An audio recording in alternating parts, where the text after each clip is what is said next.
su gloria proclamada, su señorío soberano mostrado al mundo, primero en la iglesia y después al mundo. Y rogamos como siempre que mis labios absolutamente, indudablemente falibles, no sean impedimento para su palabra infalible en nuestra oración en Cristo Jesús.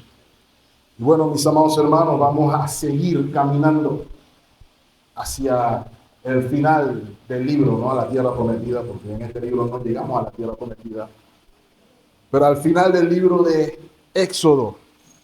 Estamos ya en las postrimerías del relato, donde el pacto de comunión que fue ratificado entre Dios y su pueblo redimido había sido quebrantado por el lamentable evento que vimos del becerro de oro.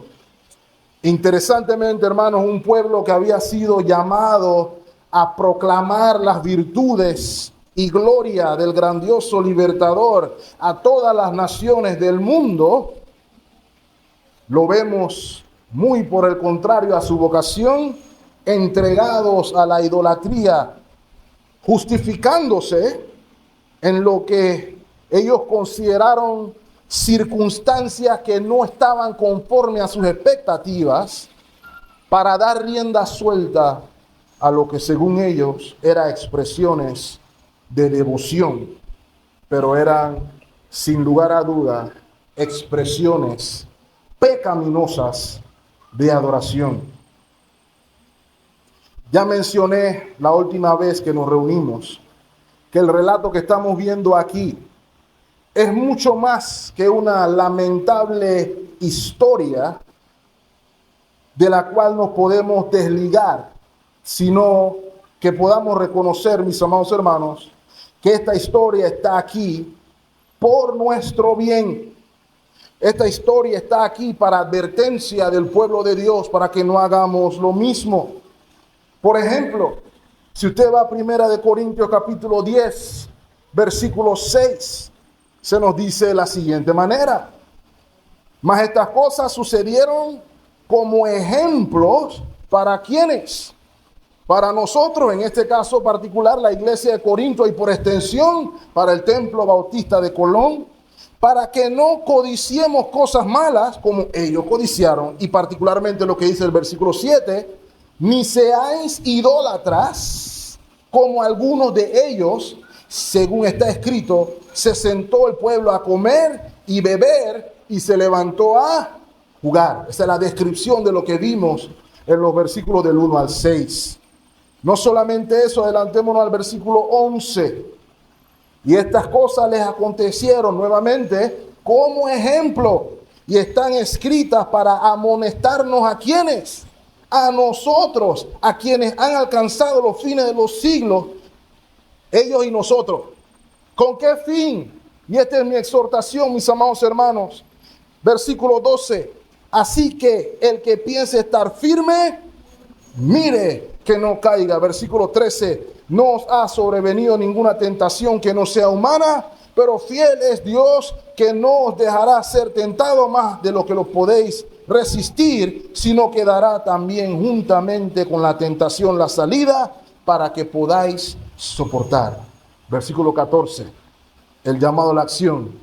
Por lo tanto, gracias hermanos, amados míos, huyan de la idolatría. Mis amados hermanos, las palabras del apóstol dan relevancia y dan aplicación al relato que hemos leído esta mañana. El llamado a la acción es de que huyamos de la idolatría, que no la tomemos a la ligera, precisamente porque Dios no la toma a la ligera. El castigo que ustedes leyeron hace un momento lo ratifica. Inclusive nos da una gran lección de que aun cuando Dios en su misericordia, otorgue perdón a nuestros pecados, ese perdón no necesariamente significa cero consecuencias. De hecho, el pueblo no fue exterminado, lo vimos en el monte, la intercesión de Moisés fue eficaz. más eficaz de lo que algunos pensarían, pero eso no significó ausencia de consecuencias. No siempre desaparecen las consecuencias del pecado. Por ende, hermanos, hay cosas que no deben ser imitadas de este pueblo. Hay un llamado particular a la iglesia de Dios de recordar cuál es nuestra vocación a comunión con Dios y la necesidad por parte nuestra de una fe irrestricta, indivisible en la obra de Cristo y en el Evangelio todos los días. No los lunes o los domingos nada más, sino todos los días de la semana. ¿Cuál es mi tesis, hermanos, al ver este pasaje? Que la comunión con Dios se va a fundamentar en una fe que en dependencia irrestricta de la gracia de Dios en Cristo, se entrega en devoción absoluta a Él. Este es un recordatorio de que Dios no comparte su gloria con nadie y que todo lo contrario a eso nos expone a dolorosas consecuencias. Y por ende titulé esta mañana el mensaje: ¿quién está por Jehová? ¿Está usted por Jehová? Esa es la pregunta que ruego en el Espíritu de Dios usted pueda responder esta mañana. ¿Quién está por Jehová? ¿Quién está por el Señor? Y hay 4 puntos de los cuales derivaremos nuestra lección esta mañana. El primero, una realidad que supera las expectativas. En segundo lugar, una responsabilidad inexcusable. En tercer lugar, un momento de definición. Y finalmente, la esperanza de expiación, donde finalmente, si Dios me lo permite, mostraremos a Cristo y su gloria. ¿Ok? Como primer punto, hermanos, quisiera mostrarles la realidad que supera las expectativas. Recuerden, hermanos, que hasta aquí teníamos 2 escenarios en contraste, en oposición. Por un lado teníamos la cima del monte Sinaí, donde estaba Moisés en la más profunda santidad, hablando con Dios cara a cara. Y en el otro escenario, a las faldas del monte, teníamos al pueblo en exactamente lo opuesto. El pueblo que estaba a cargo de Aarón, estaba sumido en la más profunda decadencia, tanto moral como espiritual. Y ese contraste, mis amados hermanos, nos muestra sin lugar a duda la diferencia que hay entre el cielo y la tierra por causa del pecado. Y porque hay un abismo tan grande entre Dios y los hombres. Porque la santidad y la falta de santidad son como el agua y el aceite. No se mezclan. A menos que se dé algo en el medio. A menos que una figura intervenga. Sin embargo, mis amados hermanos, a partir del versículo 15, el escenario se va a volver a unificar. Porque Moisés va a descender a poner orden ante lo que Dios le reveló. Lea conmigo versículos 15 y 16. Y volvió Moisés y descendió del monte, trayendo en su mano las 2 tablas del testimonio. Las tablas escritas por ambos lados, de uno y otro lado, estaban escritas. Y las tablas eran obra de Dios, y la escritura era escritura de Dios, grabadas sobre las tablas. Ahora, hermanos, lo primero que notamos en el descenso de Moisés es que se nos informa, para que no pasemos por alto, que Moisés baja con las manos llenas, no baja con manos vacías. Él pudo haber bajado con las manos vacías a poner orden, pero baja con las tablas de la ley. Y quiero, hermanos, que no pasemos por alto que eso esté allí, porque usted se puede preguntar por qué están ahí las tablas de la ley. ¿Cuál es el punto? ¿Para qué se necesitaban las tablas? Para poner orden. Y permítanme que observemos al menos 4 cositas, rapidito. La primera, que el hecho de que Moisés bajara con las tablas y se nos recalca la autoría de las tablas, que son obras de Dios. O sea, que las tablas fueron cortadas por Dios y escritas por Él, nos permiten entender primero la autoridad del autor. Cada vez que usted ve un señalamiento en la escritura de la mano de Dios haciendo algo, es una señal de su autoridad y poder. Los cielos muestran la gloria de Dios. Cuando dice el salmista, cuando veo los cielos, obra de tus dedos, pienso que es el hombre, para que tengas de él. Dios es el autor de todo y en este caso Él es el autor de la ley. El versículo 2 nos revela que el versículo 15 nos revela que la escritura era ¿por cuántos lados, hermano? Por los 2 lados, indicando que estaba llena las tablas, no había espacio para añadir nada que alguien quisiera agregar. Y en segunda instancia, estaba escrita en piedra, por lo cual tampoco se podía borrar nada, dándole a la palabra de Dios, dándole a la ley de Dios el carácter eterno y perfecto que tiene. Y en tercer lugar, lo más importante, hermanos, que esa ley determinaba los términos de comunión con Dios. ¿Lo recuerdan? Las tablas eran símbolo del pacto y lo que va a suceder con las tablas más adelante lo va a ratificar. El pueblo dijo a todas estas palabras escritas, esto vamos a hacer, vamos a obedecer todas las palabras de Jehová y vamos con eso. Y le echaron sangre y estaba el pacto firmado. ¿Ok? En cuarto lugar, hermanos, las tablas, la palabra de Dios iba a permitir una evaluación moral sobre todo lo que estaba sucediendo en la falda de la montaña. Todo lo que estaba sucediendo en la falda de la montaña estaba condenado precisamente por las tablas de la ley. Y mis amados hermanos, parece tonto esos 2 versículos, parece innecesario, pero esto nos debe indicar algo, mis amados hermanos. El pueblo de Dios debe tener en alta estima la palabra de Dios.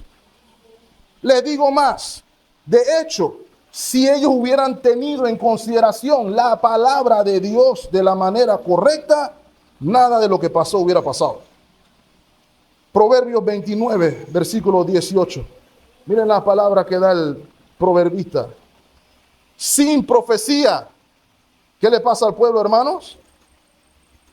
Sin profecía el pueblo se desenfrena. Precisamente lo que sucedió allá abajo era desenfreno.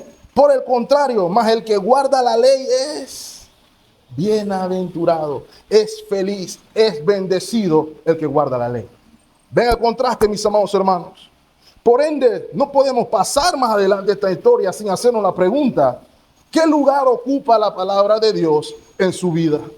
¿Es un adorno que está en su casa cogiendo polvo hasta el domingo en la mañana?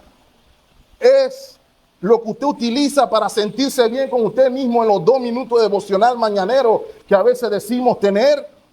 ¿O es verdaderamente la guía, la única norma de fe y práctica para los creyentes en una vida piadosa plena? Lo segundo que observaremos allí, hermanos, no solamente es las tablas y la ley, sino el sonido que salía del campamento. En el descenso de ambos, observamos que Josué primero y Moisés luego notaron un estruendo de bullicio, un fuerte alarido. Miren lo que dice el versículo 17. Cuando oyó Josué el clamor del pueblo que gritaba, dijo a Moisés, alarido de pelea hay en el campamento. Y él respondió, no es voz de alarido de fuertes, ni voz de alarido de débiles, voz de cantar, oigo yo. Moisés le contesta con una poesía, la cual me parece interesante. Ahora, hermano, lo primero que ustedes tenemos que notar allí es importante no pasar por alto. Josué no estaba en el mismo lugar que Moisés. ¿Se dieron cuenta? Ya de salida, eso es interesante. Moisés no estaba en la presencia del Señor escuchando la historia, porque si no, Josué hubiera sabido qué era lo que estaba sucediendo allá abajo. Los mismos 40 días que pasaron abajo, pasaron arriba, y el único que actuó en fe fue Josué. Podían pasar 60 días, Josué iba a estar ahí sentado, esperando que Moisés saliera. El pueblo no aguantó ni 40 días y ya sabemos lo que sucedió. Así que aquí vemos la primera expectativa superada por la realidad. Porque por la mente de Josué jamás iba a pasar la idea de que allá abajo se estuviera dando un bacanal. Eso jamás iba a pasar por la mente de Josué. Como un hombre de guerra que era Josué, él pensó, alguien está atacando al pueblo. Y probablemente iba a querer correr a bajar porque algo estaba sucediendo. Pero esa expectativa estaba lejos de la realidad. Porque mis amados hermanos, nos vamos a dar cuenta de que hay clamor y hay clamor. Porque Moisés responde de una manera poética. Él está diciendo que no hay ni sonido de ganadores, ni sonido de perdedores. O sea que la bulla que tú estás escuchando no es gente contenta porque ganaron la guerra o gente contenta llorando, porque perdieron la guerra, sino que estás escuchando a gente pecar. ¿Ok? El problema no es que canten, hermanos. ¿Sí? Aquí no vamos a decir que es problema cantar. Tenemos toda la mañana cantando. El problema es que estamos cantando y para quién estamos cantando. Del campamento salía un canto, pero uno que no glorificaba a Dios. Pero tiene que salir un canto. Salmo 47:1. Pueblos todos, batid las manos, aclamar a Dios con voz de júbilo. Y eso no quiere decir, no. Eso quiere decir lo que hicimos nosotros hoy. Cantemos alegremente a nuestro Señor. ¿Ok? Pero sale una reflexión interesante, mis amados hermanos. Si alguien estuviera cerca de este campamento en el que nos encontramos hoy, ¿qué escucharía? ¿Qué encontraría al llegar aquí? ¿Qué sonido sale de este lugar? Sale un sonido que glorifica a Dios y exalta la gloria del Rey de Reyes, el Señor de Señores. Oh, de aquí sale un sonido que exalta a cualquiera menos al Rey de Reyes y Señor de Señores. Porque la realidad es que allá abajo decían que estaban alabando, hermanos. Allá abajo decían que estaban adorando, pero no se estaba trayendo gloria al Señor. Un recordatorio adicional, hermano, que no existe la adoración a mi manera, a mis términos, en mi casa, como yo quiero. Existe la adoración que es en espíritu y en verdad. No hay punto medio. ¿Cuál es el clamor que se escucha en este campamento? ¿Cuál es el clamor que se escucha en su casa? Ruego que sea un clamor que dé gloria a Dios. Luego tenemos la respuesta de Moisés, que es la siguiente expectativa superada por la realidad. Versículo 19. Y aconteció que cuando él llegó al campamento y vio el becerro y las danzas, ardió la ira de Moisés y arrojó las tablas de sus manos y las quebró al pie del monte. Eso fue lo primero que hizo Moisés. Ahora es curioso, hermano, porque Dios le contó a Moisés lo que estaba pasando en el monte, arriba. El pueblo está haciendo esto. Moisés no estaba bravo en ese momento. No vemos que la ira de Moisés ardió allá arriba, sino que ardió cuando lo vio. Lo que nos enseña cuál debe ser nuestra reacción al estar presentes ante el pecado. Y que una cosa es que te cuenten lo grave que es el pecado, y otra cosa es que lo veas con tus propios ojos, lo grave y lo peligroso. Ahora, hermanos, lo que vieron sus ojos ratificaron la gravedad del pecado del pueblo. No tienen que buscarlo, pero en el versículo 21, Moisés describe esto como un gran pecado. Y en el versículo 30 lo describe como un gran pecado. Moisés no tiene duda que lo que ve fue un gran pecado. Y la realidad, mis amados hermanos, que debemos conocer todos, en este caso, es que el pecado, particularmente el de la idolatría, es más grave de lo que usted y yo pensamos. Nosotros pensamos que no es nada pecar contra Dios. Nosotros pensamos que no es nada irnos en contra de la voluntad del Señor, si Él nos ama a todos y Él nos perdona a todos y Él nos quiere a todos. Así que no pasa absolutamente nada. Por eso vivimos en una sociedad inclusive que toma a la ligera el pecado. Y esto es porque tienen un concepto bajo de Dios y de su santidad. Los que han visto la Olimpiada, arrancaron la Olimpiada, hicieron un acto en el que se burlaron de la Santa Cena del Señor, y lo que se hizo fue un despliegue de todo lo que es aberrante contra Dios y lo llamaron arte.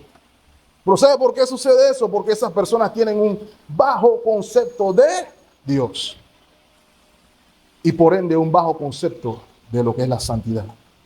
El problema, hermanos, cuando los que deberían tener un alto concepto de la santidad de Dios no lo entienden.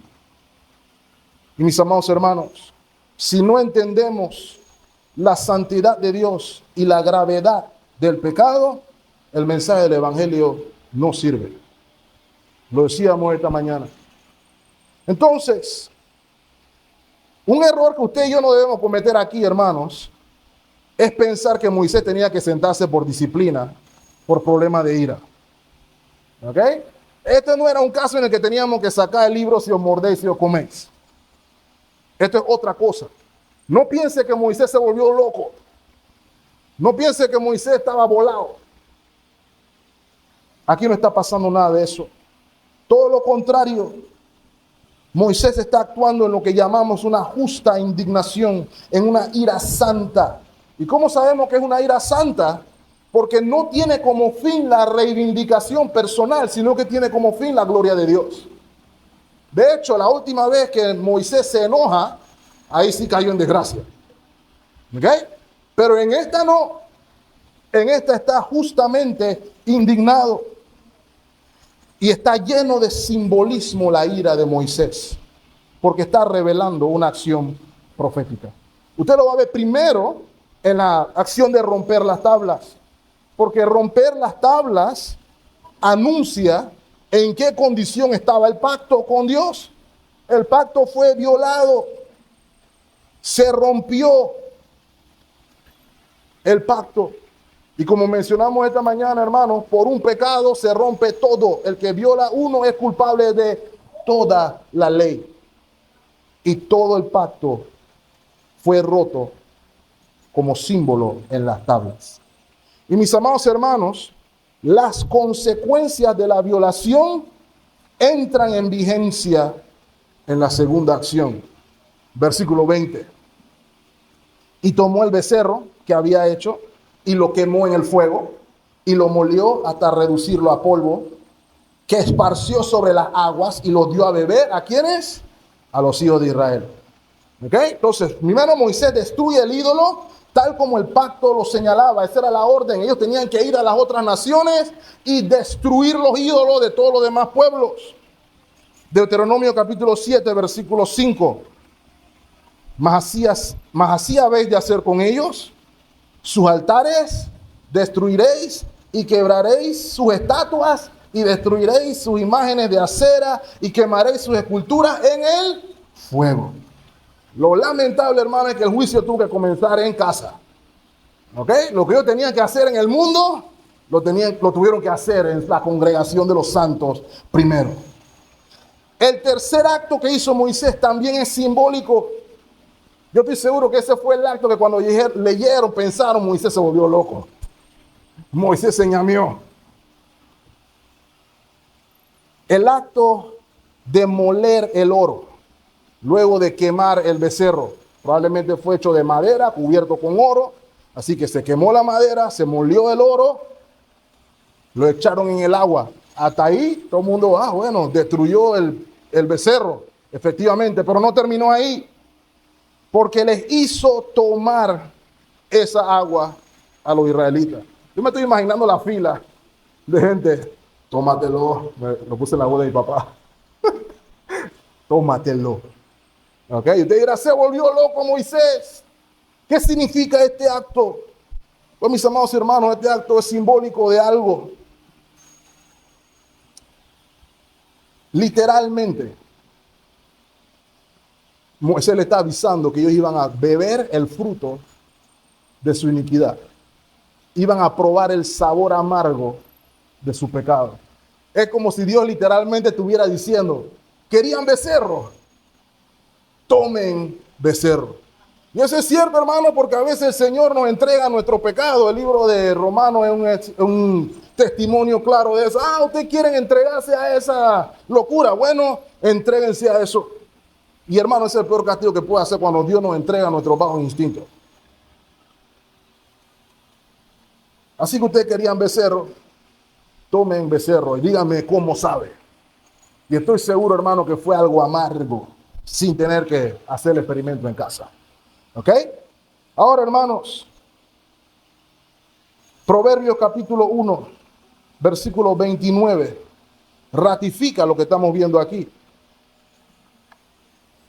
Dice, por cuanto aborrecieron la sabiduría y no escogieron el temor de Jehová, ni quisieron mi consejo y menospreciaron toda reprensión mía, versículo 31 que dice, comerán del fruto de su camino y serán hastiados de sus propios consejos.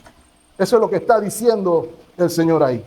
En otras palabras, como diría mi bisabuela misma, el que no oye, sufre. Ese es el contraste. Mis amados hermanos, cuánto quisiera en mi corazón que pudiéramos comprender que lo que el Señor nos dice en su palabra es por el bien, precisamente de que Él no quiere el sufrimiento de su pueblo, sino que Él quiere la prosperidad y bendición de su pueblo. Pero a veces tenemos, como vimos, dura cerviz. Y de ahí viene el segundo problema, hermanos, de este pasaje. Porque antes de hacer la declaración de quién está por el Señor, hay que reconocer quiénes no están por el Señor.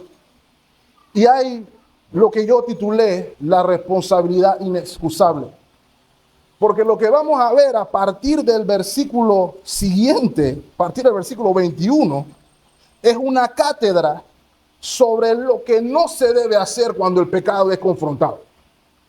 Si usted quiere un masterclass de qué no hacer cuando se confronta el pecado, ya sea el suyo o el de alguien, leamos lo que sigue a continuación. Éxodo 32, versículo 21. Porque Moisés lo primero que hace es llamar al que estaba encargado. ¿Quién estaba encargado, hermanos? Moisés, Aarón.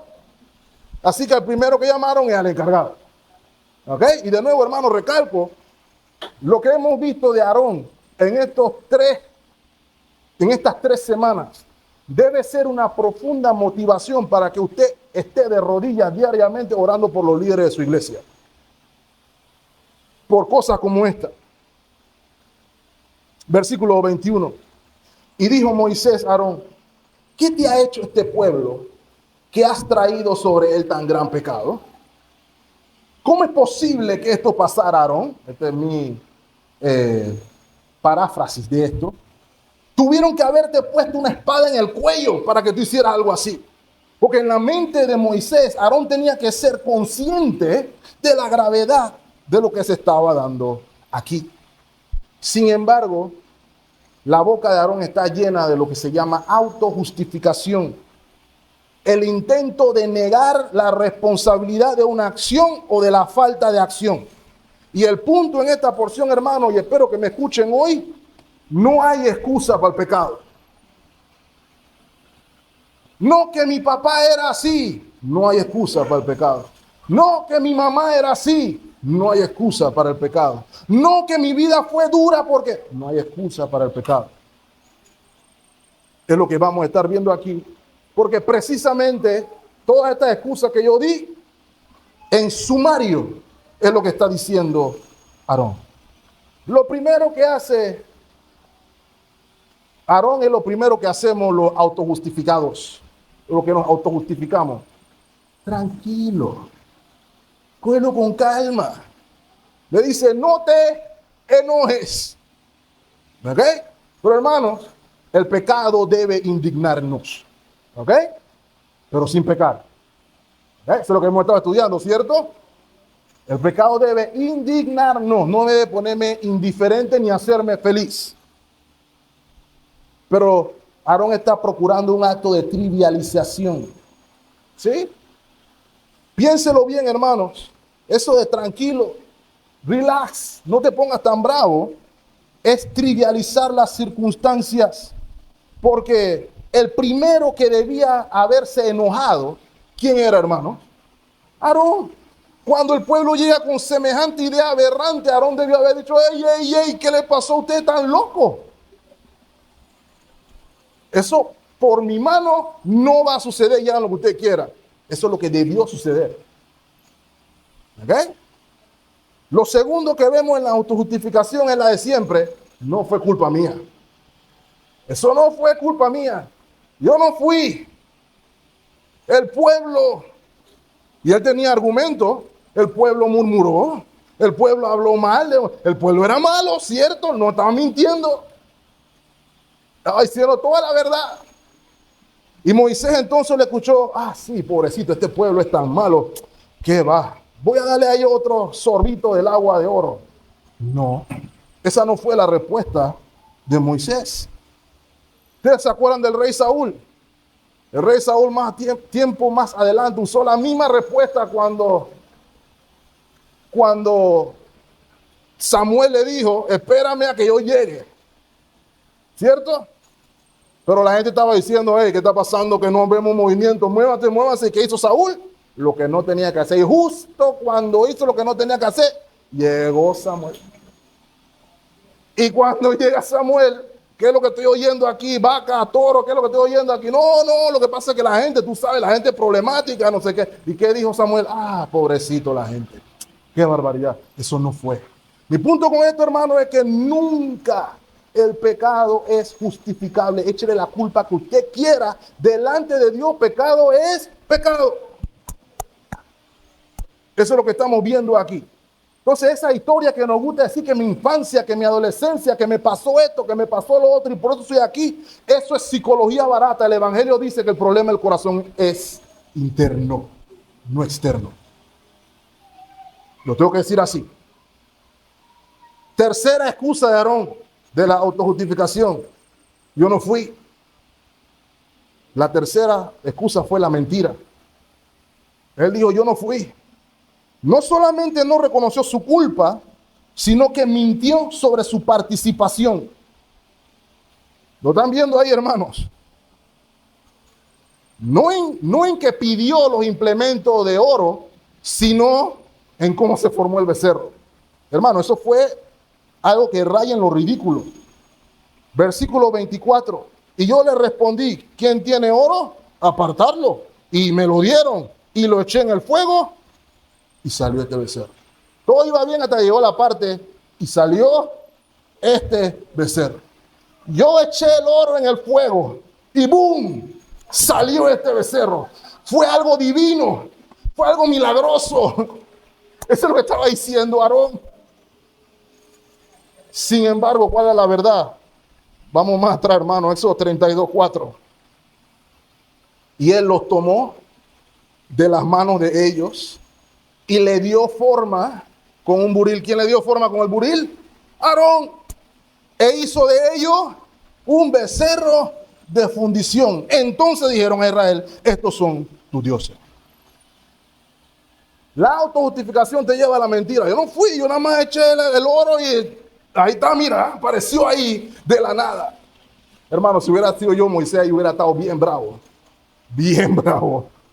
Probablemente hubiera pecado porque a mí no me gusta que me agarren de tonto. ¿Ok?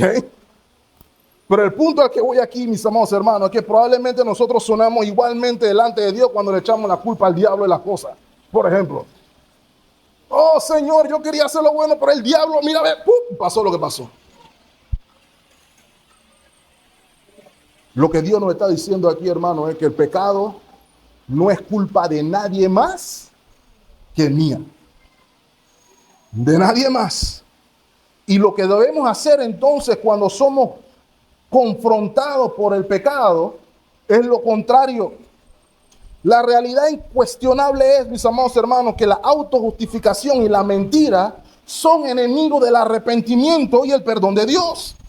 Porque lo que Dios está llamando a su pueblo es al arrepentimiento. Lo que Dios quería que Aarón hiciera, en vez de estar hablando locura y inventando locura, decir: Señor, obré mal, he pecado, ten misericordia de mí. Esa es la respuesta correcta ante la confrontación con el pecado. Eso es lo que busca la iglesia en la disciplina bíblica. No busca destruir al hermano, sino que el hermano pueda arrepentirse y encontrar paz con Dios. ¿Por qué no, hermano? ¿Cuál es la meta de la comunión? Eso mismo, relación con Dios. Por eso, si confesamos nuestro pecado, Él es fiel y justo para perdonar nuestros pecados y limpiarnos de toda maldad. Es por eso, hermano, que tenemos un ciclo de confesión en nuestra liturgia como recordatorio constante de nuestra necesidad de correr al Señor en busca de perdón. Lucas 15:1 dice el hijo pródigo: Padre, he pecado contra el cielo y contra ti. Lo leímos en Salmo 51:3. Porque yo reconozco mis rebeliones y mi pecado está siempre delante de mí. Y por eso, mis amados hermanos, a Aarón no le fue tan bien como debió haber leído, hermanos. ¿Saben qué fue lo que creyó Dios y lo que creyó Moisés? La verdad. Miren lo que dice el versículo 25. Y viendo Moisés que el pueblo estaba como desenfrenado, esa palabra la vamos a ver en un momento. ¿Por qué estaba desenfrenado? ¿Porque apareció un becerro en la nada? No, porque Aarón lo había permitido para vergüenza entre sus enemigos, como burla a los que estaban alrededor del pueblo. Mira, estos fueron los que estaban diciendo que el Dios verdadero, que el Dios que abrió el mar rojo, que el Dios que hizo y deshizo, y míralo ahora, para vergüenza de sus enemigos. Entonces, mis amados hermanos, entendamos que el pecado de Aarón no fue excusado. No fue. De hecho, Aarón se salvó nada más porque Moisés oró. Lean conmigo Deuteronomio capítulo 9, versículo 20. Moisés está contándole la historia al pueblo de todo lo que pasó en Deuteronomio. Contra Aarón también se enojó Jehová, un poquito, dice su versión, en gran manera para destruirlo, y también oré por Aarón en aquel entonces. O sea que si Moisés no hubiera orado por Aarón, esa historia no hubiera terminado como terminó. De nuevo, la obra del mediador en medio nuestro. Lo siguiente que observamos ahí, hermanos, es la falta de arrepentimiento del pueblo también. No solamente estaba la autojustificación, la mentira de Aarón, sino que el pueblo no estaba genuinamente arrepentido. Porque el versículo 25 nos revela la condición del pueblo en tiempo real. Moisés bajó, le dio a beber agua amarilla, por decirlo bonito. Y el de versículo 25 nos dice que el pueblo aún estaba en desenfreno. Esa palabra significa estar fuera de control. Se refiere a una multitud o un grupo que no está inhibido en sus actividades. Estaba actuando de manera salvaje, pudiéramos decir. ¿Qué quiere decir esto, hermano? Que con todo lo que pasó, con todo el incidente del agua, con todo lo que pasó, la gente todavía había escaramuzas dentro del campamento para seguir en la cuestión y el jolgorio. Miren lo que dice Proverbios 29:1. El hombre que reprendido endurece la cerviz, de repente será quebrantado y no habrá para él medicina. Y hermano, aquí se muestra la gravedad de la falta de arrepentimiento. De hecho, somos conscientes, hermano, de que la falta de arrepentimiento denota una ausencia de fe salvadora, porque eres incapaz de reconocer tu pecado. Si reconoces tu pecado, te arrepientes. Si no reconoces tu pecado, no te arrepientes. No hay nada de qué arrepentirse. Pero este pueblo de dura cerviz iba a tener que sufrir entonces el ser quebrantado y estar sin medicina. Lo cual me lleva al tercer punto, que es el momento de definición, que es el meollo de este asunto, mis amados hermanos. ¿Saben por qué? Porque el pueblo actuó como agnósticos, como un pueblo agnóstico. ¿Sabe quiénes son los agnósticos? Aquellos que dicen que ellos no niegan la existencia de Dios, pero tampoco están convencidos de que esté ahí. Y el pueblo de Israel actuó como agnósticos virtuales, desde la perspectiva de que ellos no niegan la existencia de Dios, pero tampoco actuaron como si conocieran a Dios. Y hermanos, el agnosticismo o la tibieza espiritual, pudiéramos decirlo así, termina siempre en la transigencia, termina siempre en corromperse o comprometer principios. Siempre es así. De hecho, hermano, yo hasta diría que el agnosticismo es peor por el que el ateísmo. El ateísmo dice una necedad absoluta. El ateísmo dice no hay Dios, necio. Pero el agnóstico dice, puede que haya, pero igual no voy a hacer nada al respecto. Y yo considero que es peor aún, hermano. Es peor decir que yo conozco a Dios y actuar como si no conociera a Dios. Porque entonces, ¿de qué te sirvió conocer a Dios? Es la premisa que vemos aquí. Siempre termina en ceder, siempre termina en comprometer los principios. Siempre termina entre dos aguas. Primera de Reyes, capítulo 18, versículo 21.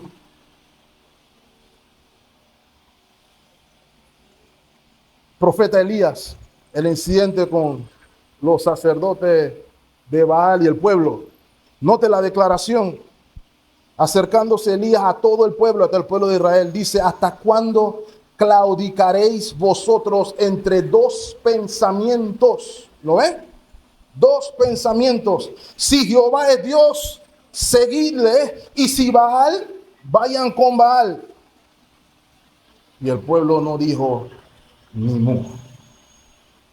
Y hermanos, Moisés está llamando al pueblo a lo mismo, a que seamos conscientes de la situación, porque no hay nada peor, hermano, que está en el medio. El Señor dice que lo que no son ni tibios ni calientes, la expresión de la Escritura dice, lo vomitaré de mi boca.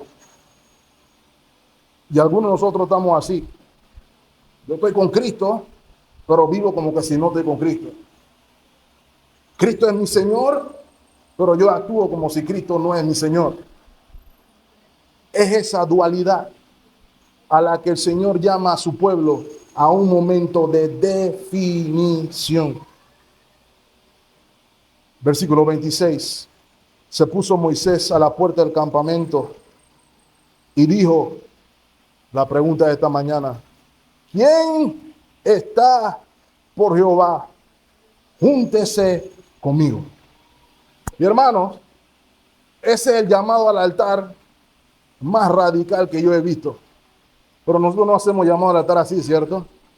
Siempre es, tú eres especial, te ruego, por favor, ven aquí, el Señor te necesita. Más o menos así suenan nuestras invitaciones. Pero Moisés está llamando al pueblo a definición. Decídanse quién está con el Señor. Y la respuesta debía ser una avalancha de yo. Porque el llamado es, ¿quién está diciendo voy a salir de mi pecado para obedecer al Señor? Voy a arrepentirme de mis malos caminos para caminar en pos de Dios.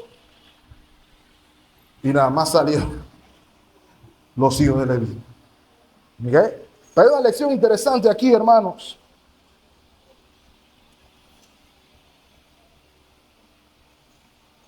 Están pasando dos cosas interesantes aquí. Todos tenemos un momento de definición. Todos tenemos que decidir si estamos donde decimos estar o no estamos donde decimos estar. Para nuestro bien, para no seguir sufriendo innecesariamente. Y quienes salieron reconociendo su necesidad. Versículo 27. Estas personas salieron, pero Dios puso a prueba de una vez su determinación. Así ha dicho Moisés, lo que dice ahí. Así ha dicho el Señor. Poned cada uno su espada sobre su muslo y pasad y volved de puerta a puerta por el campamento y matad cada uno a su hermano y a su amigo y a su pariente. ¿Qué hubiera hecho usted cuando le dicen eso? ¿Cuál hubiera sido su reacción? Mire la reacción al versículo 28. Y los hijos de Leví lo hicieron conforme al dicho de Moisés. Y cayeron del pueblo en aquel día, ¿cuántos? 3,000 hombres. Versículo 29. Entonces Moisés dijo: hoy os habéis consagrado a Jehová, pues cada uno se ha consagrado en su hijo y en su hermano, para que él dé bendición hoy sobre vosotros. Ahora, hermanos, este pasaje es difícil de leer, porque se nos recalca primeramente, de nuevo, que el pecado no se debe tomar a la ligera. Las consecuencias del pecado no se deben tomar a la ligera. Y en el caso de la idolatría, para el pueblo de Israel, la paga del pecado de idolatría era la muerte. La pena de muerte fue infligida por todas las naciones en el mundo antiguo. Eso no era nada nuevo. En Israel se usaba la lapidación, ahorcar, decapitar, crucificar. En este caso se usaba la espada. Y hermano, el punto a ratificar aquí que la máxima autoridad en la pena de muerte se encontraba solamente en Dios. Dios era el que daba el juicio final. Y un recordatorio, hermano, de que nunca nos olvidemos que la paga del pecado sigue siendo muerte. Sigue siendo muerte. Ahora, todo esto es evidencia de juicio divino. El texto bíblico no nos dice quiénes fueron los que fueron juzgados, pero sí cuántos fueron juzgados, probablemente los que fueron los máximos instigadores. Ahora, hermanos, es importante destacar que quienes habían de juzgar a los culpables eran los levitas, los que habían decidido pararse por Cristo o por Dios, aplicándolo desde el término del pasaje. Ahora, mis amados hermanos, quienes iban a ser juzgados probablemente fueran amigos, parientes, personas amadas, cercanas. La lección aquí es la misma para nosotros hoy. No quiere decir que yo tengo que ir a la casa de ningún hermano mío, ningún tío inconverso y entrarle a puñete. Eso no es lo que nos está diciendo el texto, pero sí es un recordatorio de que Cristo no vino a traer paz sino espada. Y cuando digo espada, división entre padres, hijos. Mateo capítulo 10, versículo 37. El que ama a padre o madre más que a mí, no es digno de mí, dice el Señor. El que ama a hijo o hija más que a mí, no es digno de mí. El que no toma su cruz y sigue en pos de mí, no es digno de mí. ¿A dónde voy con esto, mis amados hermanos? Mi esposa no me exceptúa de cumplir el primer mandamiento. Mis hijos no me exceptúan de cumplir el primer mandamiento. Inclusive, el que yo ame a mi familia más que a Dios va en propia contra de ellos, va en su propia contra, porque de nuevo, hermanos, como ya lo hemos visto, una relación vertical correctamente con Dios siempre va a terminar en una relación horizontal correcta con mi prójimo. El amor a Dios es primero. Una esposa nunca va a estar mejor que con un hombre que ama a Dios. Un hijo nunca va a estar mejor que con un padre o madre que ama a Dios. Un amigo nunca va a estar mejor que con un amigo que ama a Dios. porque el que ama a Dios conoce a Dios, porque Él es amor, y como Él es amor, Él sabe lo que es verdaderamente el amor. De modo, mis amados hermanos, no deje que nadie le robe su bendición, que es lo que está pasando aquí. Ustedes se consagraron hoy en sus hermanos y hermanas para el servicio a Dios. No hay nada más valioso, porque lo más importante es Dios y todo lo demás es añadidura. En segunda instancia, mis amados hermanos, el momento de definición llama a reconocer la necesidad de distanciarme de todo aquello que no sea la búsqueda de santidad. Nos indica la intensidad con la que usted y yo debemos librar la verdadera batalla espiritual. Ya que hablamos de espada, con la espada del Espíritu, que es su palabra. Con esa se libra la verdadera batalla espiritual. No es con espada ni con ejército, sino con su Santo Espíritu. Hermanos, permítanme tocar en estos últimos minutos el cuarto punto, la esperanza del perdón. Porque gracias a Dios esa historia no termina ahí. Porque usted pensará, bueno, ya se tomaron el agua con oro y ya se acabó, ya mataron a los insurgentes y ya se acabó el problema. El Señor dijo que no se había acabado el problema. De hecho, el problema permanecía. De hecho, el problema del pecado era latente aún. De hecho, las consecuencias del pecado estaban vigentes. Y verán que Dios hirió con plaga al pueblo de Israel. De hecho, hermano, usted piensa que esto no fue nada de los que quedaron aquí, hermanos. Del incidente del becerro, no entró uno a la tierra prometida, excepto Josué y Caleb. Todos los demás que participaron o no, directamente o indirectamente de este evento, ninguno entró a la tierra prometida. Y nos debe llamar a reconocer nuestra necesidad mayor, nuestra más profunda necesidad. Y hermanos, lea conmigo el versículo 30.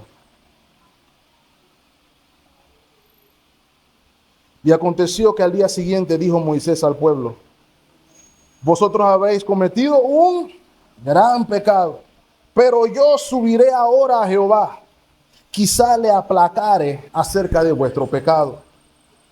Entonces volvió Moisés a Jehová y dijo: te ruego pues, este pueblo ha cometido un gran pecado, porque se hicieron dioses de oro, que perdones ahora su pecado, y si no, ráeme ahora de tu libro que has escrito.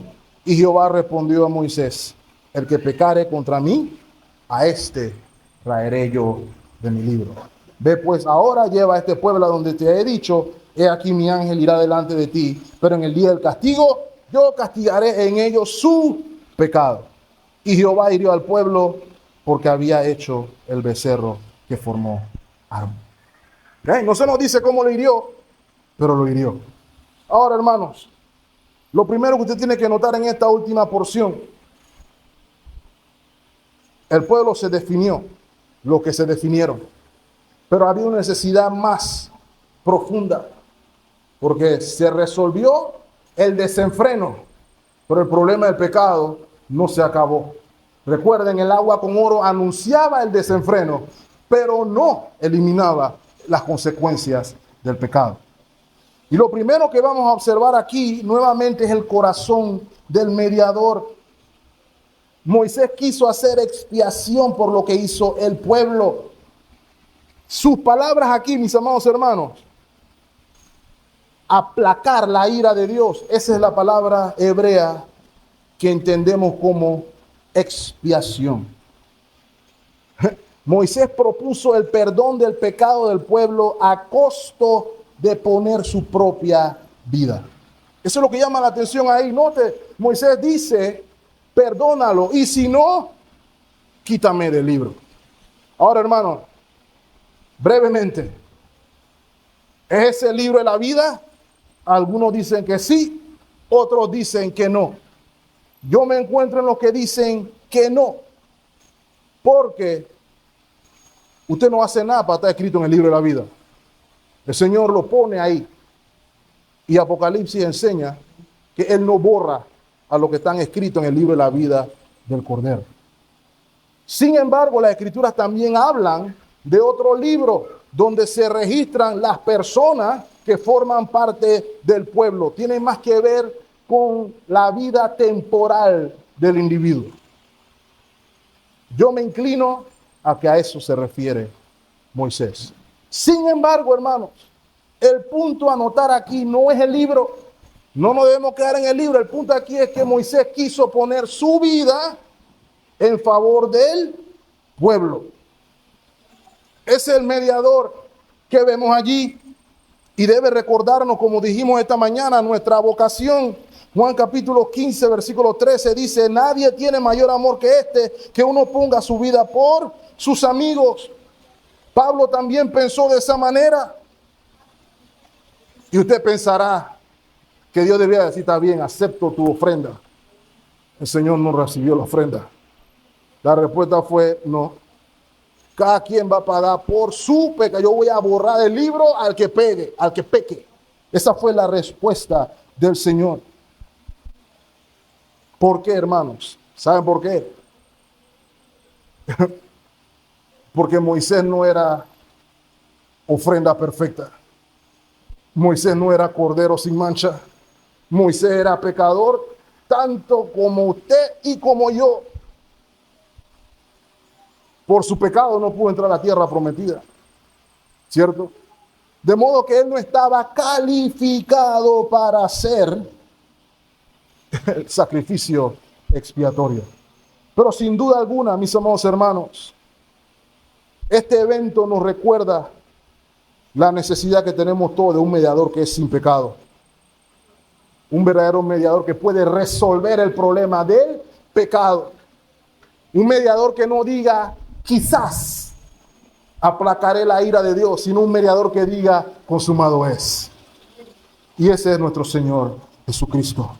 Marcos capítulo 10, versículo 45.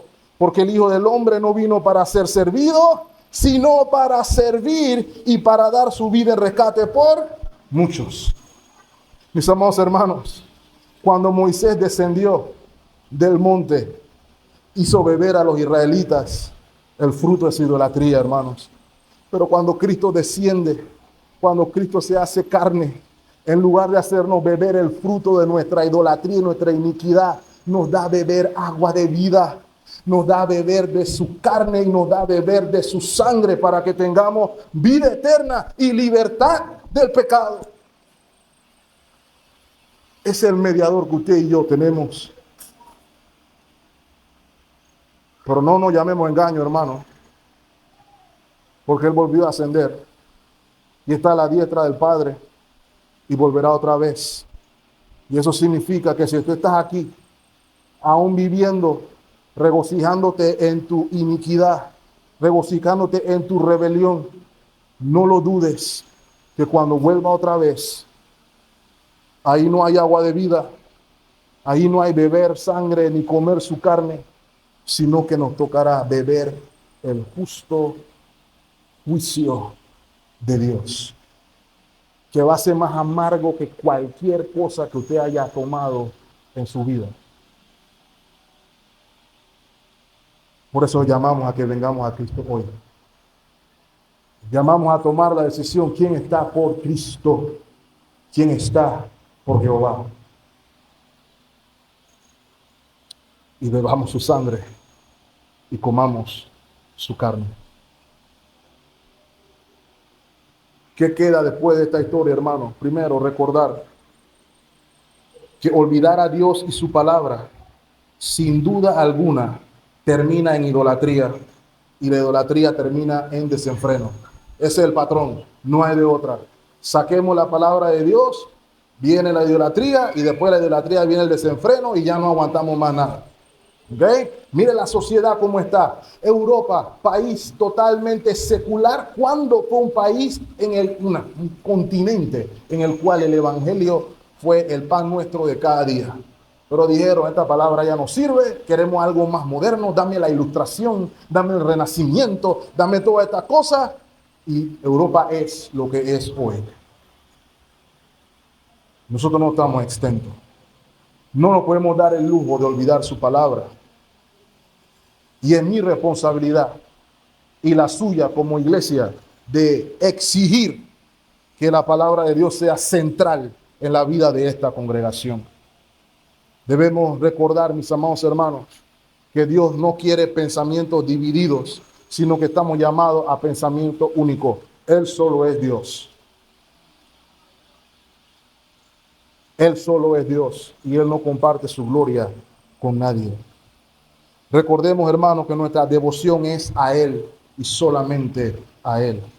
En tercera instancia, recordemos, hermanos, que si pecamos, abogado tenemos. Así que confesemos nuestros pecados y seamos limpios del mal del pecado. Alejémonos de la autojustificación, alejémonos de la mentira y abracemos la gracia de Dios en el arrepentimiento. Para que podamos entonces caminar y estar firmes en la gracia de Dios. Que el Señor les bendiga ricamente, hermanos. Voy a pedirles que nos pongamos en pie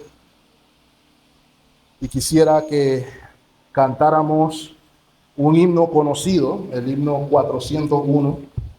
Los más veteranos se lo sabrán de memoria. El himno se llama Estar por Cristo firmes. Quisiera que cantáramos, hermanos, meditando en la letra, nuestro canto de consagración. Y mientras hacemos eso y mientras nos preparamos, quisiera leerle solamente la tercera estrofa. La tercera estrofa dice, Estar por Cristo firmes. Las fuerzas son de Él. No vamos a poder estar firmes en nuestra fuerza, hermano, en el poder del Espíritu de Dios. El brazo de los hombres, por débil, no es fiel. Vestidos la armadura, velad en la oración. Deberes y peligros demandan más tesón. La idea es que podamos reconocer, hermano, que el llamado de Moisés al pueblo es el mismo a ustedes y a mí hoy. ¿Quién está por Jehová? Y si estamos por el Señor, nos compete estar firmes, hermanos, en la vocación a la cual hemos sido llamados. Hermano Emanuel.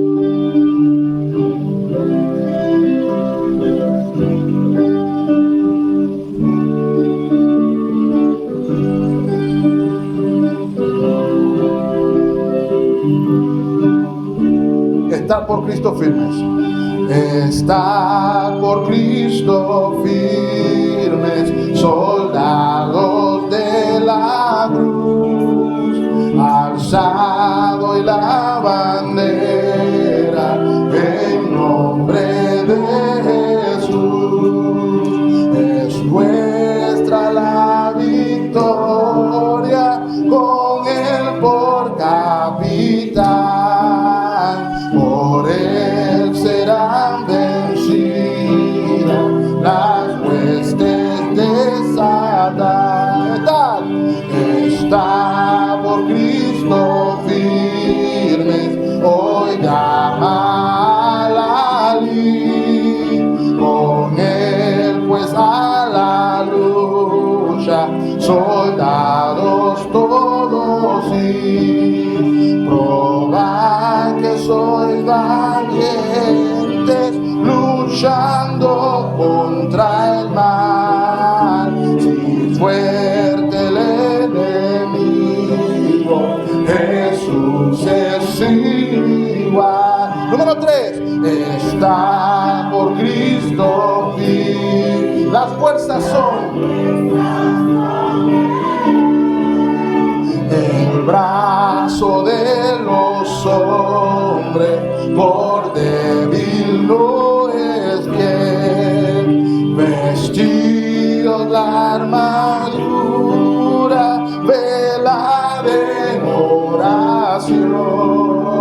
Deberes y peligros demandan más tesón. Número 4.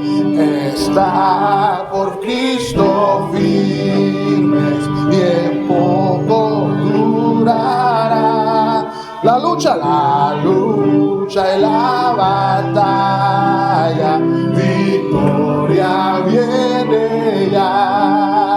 A todo el que venciere, corona se dará, y con el Rey de gloria por siempre vivirá.